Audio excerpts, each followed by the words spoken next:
Can और could का प्रयोग पार्ट 1। इंट्रोडक्शन पहचान। जिन वाक्यों के अंत में सकता है, सकती है, सकते हैं, सकता हूँ या सका, सकी, सके आदि शब्द आ जाएं तो उनमें हम कैन या कुड का प्रयोग करते हैं।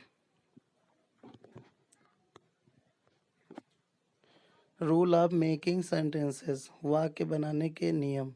कैन का मतलब होता है सकता है, सकती है, सकते हैं, सकता हूँ। कुड का मतलब होता है सकता था, सकती थी, सकते थे या सका, सकी, सके। रूल 1 फॉर एबिलिटी, योग्यता के लिए। अगर वाक्य के अंत में सकता है, सकती है, सकते हैं या सकता हूँ आदि शब्द आ जाएं तो सभी सब्जेक्ट के साथ कैन का प्रयोग करते हैं। इसमें वर्ब की फर्स्ट फॉर्म का प्रयोग करते हैं। Sentence structure, subject helping verb, verb की first form plus object. Example, मैं यह कार्य कर सकता हूँ, I can do this work. वह पेड़ पर चढ़ सकता है, he can climb on the tree. वह भोजन पका सकती है, she can cook the food. Rule number 2, अगर वाक्य के अंत में सकता था, सकती थी, सकते थे या सका, सकी, सके आदि शब्द आ जाएं तो सभी सब्जेक्ट के साथ कुड का प्रयोग करते हैं। Sentence structure, subject helping verb, verb की फर्स्ट फॉर्म ऑब्जेक्ट। एग्जाम्पल, वह पानी पी सकता था, he could drink the water. बच्चे अपने घर पहुंच सके, the children could reach their homes. हम अपना गृह कार्य पूरा कर सकते थे, we could complete our homework.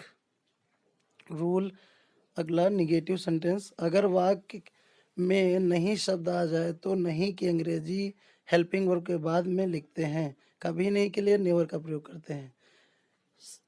Structure, subject helping verb not या नेवर, वर्ब की फर्स्ट फॉर्म ऑब्जेक्ट। एग्जाम्पल, वह किताब नहीं पढ़ सकता है, he can not read the book.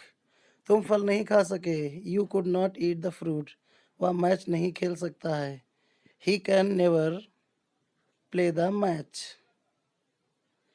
Interrogative sentence. Rule 1, अगर वाक्य की शुरुआत क्या शब्द से हो तो हम क्या की अंग्रेजी नहीं लिखते हैं, वहाँ पर कैन या कुड का प्रयोग करते हैं।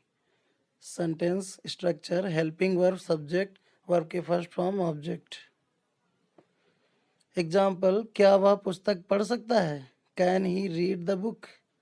क्या तुम इस बक्सा को उठा सकते हो, थे, could you lift this box. Rule number 2, अगर वाक्य के बीच में क्वेश्चन वर्ड आ जाए तो हम क्वेश्चन वर्ड की अंग्रेजी सबसे पहले लिखते हैं। Sentence structure, question word plus HV plus subject plus V1 plus object. जैसे एग्जाम्पल, उसका भाई क्या कर सकता है, what does his brother do. तुम कहाँ जा सकते थे, where could you go to.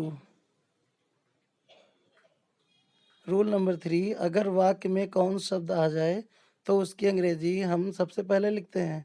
Sentence structure, who plus helping verb plus verb की फर्स्ट फॉर्म प्लस ऑब्जेक्ट। जैसे एग्जाम्पल, मेरी सहायता कौन कर सकता है, हु कैन हेल्प मी। पत्र कौन नहीं भेज सका, who could not send the letter. Thank you for watching my video. Please like, share, comment and subscribe my YouTube channel.